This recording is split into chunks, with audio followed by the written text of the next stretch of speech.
Hey, good day everyone. It's Craig Campbell from Pastor Craig's Vintage Cards and wanted to make a video. Today's February 3rd, Monday, February 3rd, and just a lot's been going on here in the 2025 year so far. Some of it good, some of it not so good.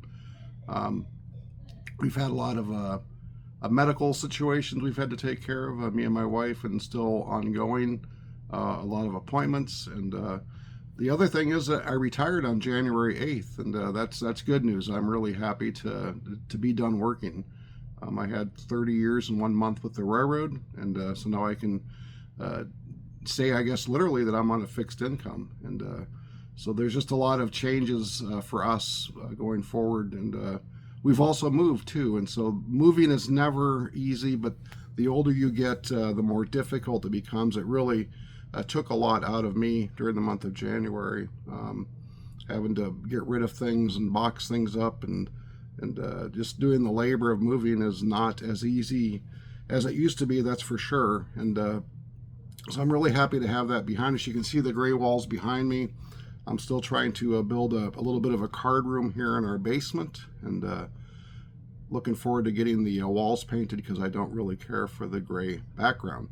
But part of the moving process, in January I did not buy any cards at all, and that's the first month in quite a while that I've not bought cards. But that's okay, because I keep finding boxes of cards that I haven't seen for a while. And when you have kind of a fairly broad collection, you end up putting cards away in boxes that you don't see, and things that you were going to get graded that you didn't get graded yet. And so even though I'm not purchasing cards actively, boy, I'm really staying busy looking at cards in between moving boxes and medical appointments and so on and so forth. So it's been a hectic start to 2025, and I'm hoping things will slow down going forward here. And so I did want to show you some cards, and I'm going to get the camera turned around here, and let's take a look at some cards. Alrighty, and as you can tell, I'm still looking for the right background to use for doing cards, and it's this. I'm using this makeshift old gray table, and this standard catalog of vintage baseball cards for my place to put my cards for right now. But what I wanted to show you was this really nice 1960 Yogi Berra. Just a real nice card. Real happy to have this. I love the 60 set. I think it's just one of the neatest designs of the 60s, and Yogi Berra is just a great player, a great person to collect so many cards, and just one of the greatest catchers of all time. I personally have him ranked just behind Johnny Bench. But so here's this 1960 Yogi Berra, and then I was looking through some cards the other day, and I found this 1987 Astros leader with Yogi. So 27 years later, he was a coach for the Astros. So just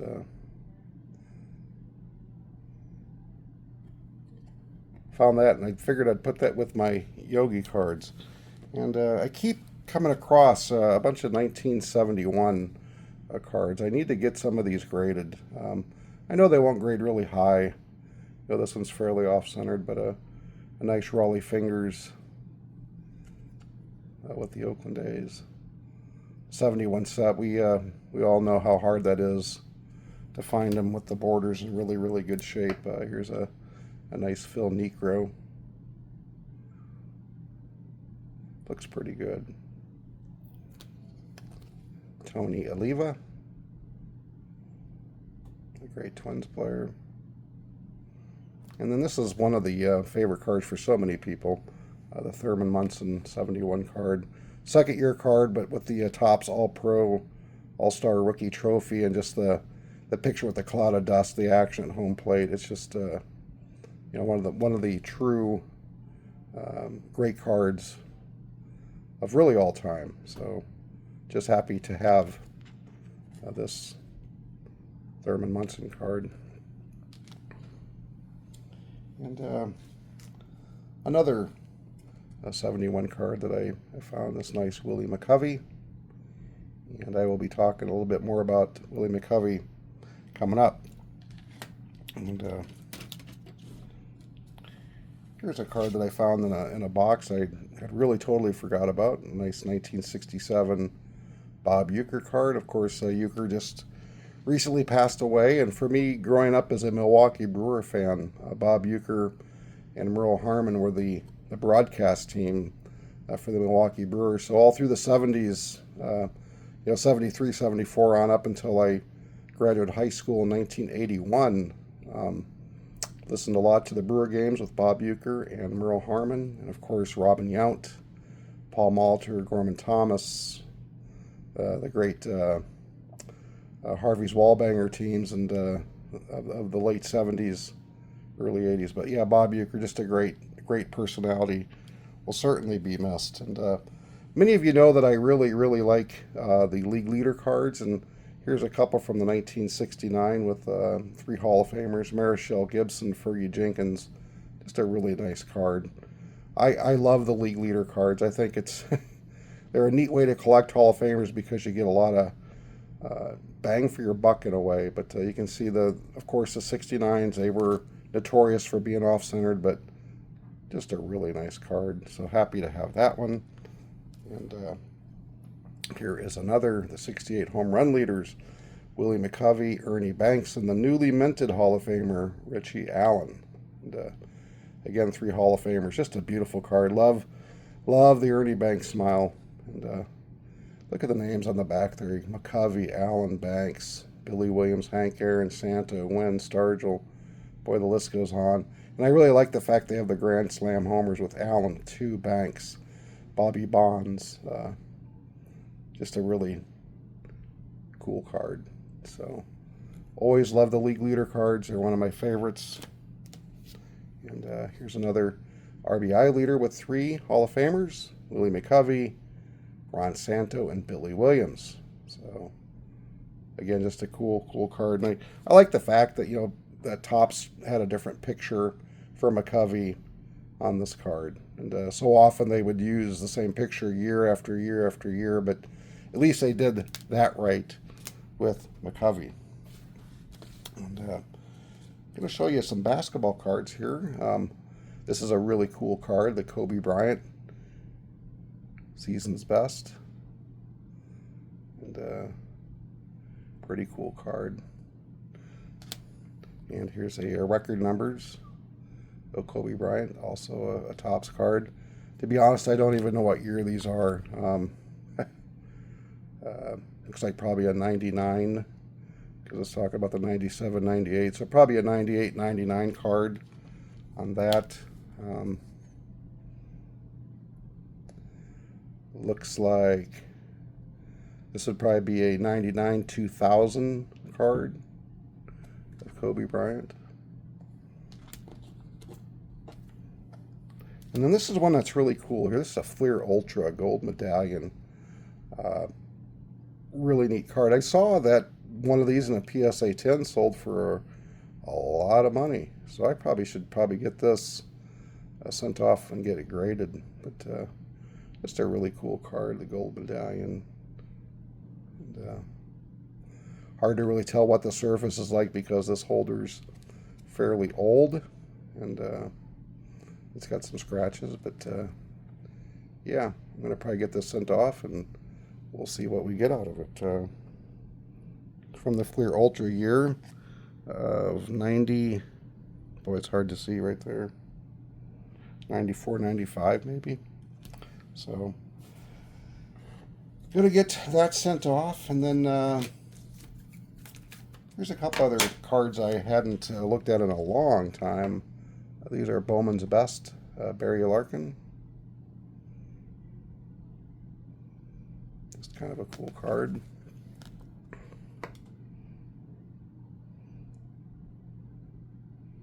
This would probably be a 96, I would imagine. I haven't seen these cards in so long, I don't even really know exactly what year they're from. To be, that's kind of sad to say, but hey, that's what happens when you end up with so many cards spread everywhere. Jeff Bagwell, another Hall of Famer, and Chipper Jones, another Hall of Famer. And Barry Bonds, not in the Hall of Fame, but not a lot more can be said about Barry Bonds. It's unfortunate what's happened with him, but I guess he brought that on himself. And then here's this one here, Frank Thomas, another Hall of Famer. These Bowman's Best were kind of a neat card. Now, speaking of speaking of Frank Thomas, I'll leave that there, but I've been looking at some numbers, and the 500 home run club, and as most of you know, Eddie Matthews is my primary collection that I really enjoy, and of course Eddie Matthews had 512 home runs, and this 55 card is just one of my favorite cards. Just love this 55 Eddie Matthews. The 55, 56 set, in my opinion, are the best sets out there, and so love this Eddie Matthews. Just a great card. But anyways, Eddie Matthews ended up with 512 home runs, as did this fella, Ernie Banks. There's a nice 1957 card of Ernie Banks. And so Ernie Banks also had 512 home runs, just like Eddie Matthews. Here's a 57, and here's a 59. Just a really cool card. Love the 59 set. It's one of the most picturesque sets out there in the Christmas background with the green and red. So Ernie Banks had 512 home runs as well. And I was looking at the 500 home run list, and I realized that there's 3 guys that had 521 home runs for their career, and one being Frank Thomas. And I just thought it was kind of neat with the numbers. Matthews and Banks with 512, same digits, just in a different order. 521. You have Frank Thomas.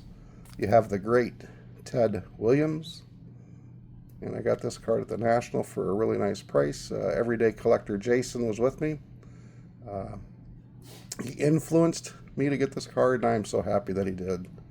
A nice 1958 Ted Williams.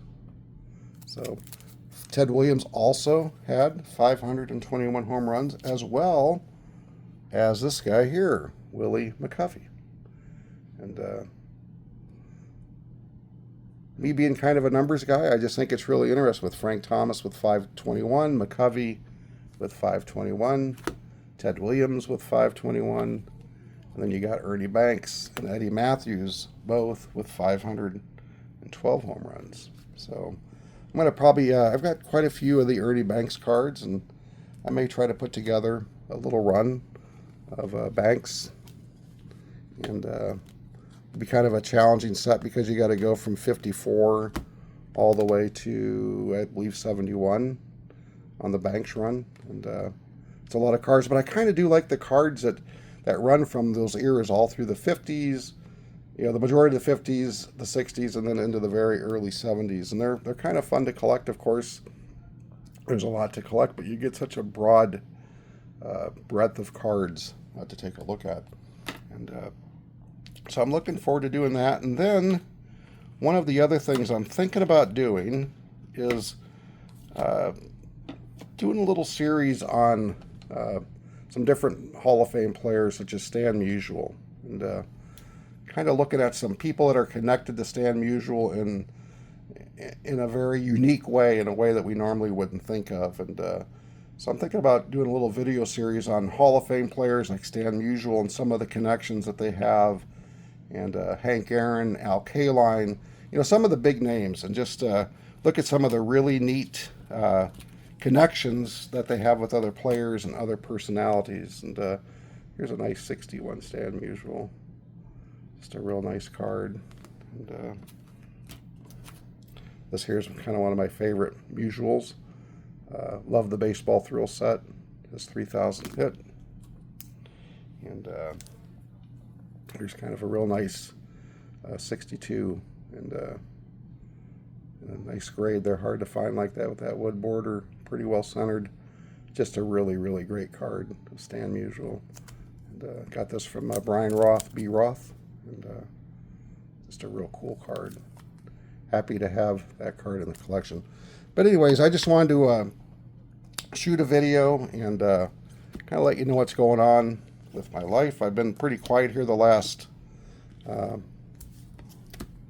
month and a half or so, and haven't really been watching a whole lot of videos and trying to catch up on that. And I know that I will. I have time now that I'm retired, and actually since I've been retired, it seems like I've been busier than I have probably been in the last few years, but that's okay. And I'm just so glad to be done with work and to turn my attention to different things with my family and some of the things I want to do in the hobby and even some traveling. So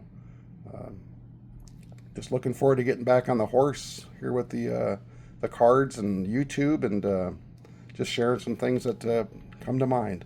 Anyways, guys, I've been rambling on here a little bit, and thanks for your attention. If you've watched all the way through, God bless you. And I just hope to see each other more in the chat rooms and the videos and maybe even some live streams going forward. So just everybody take care, and I'm kind of glad to be trying to get back in the groove again here after a tough January. So take care, everyone.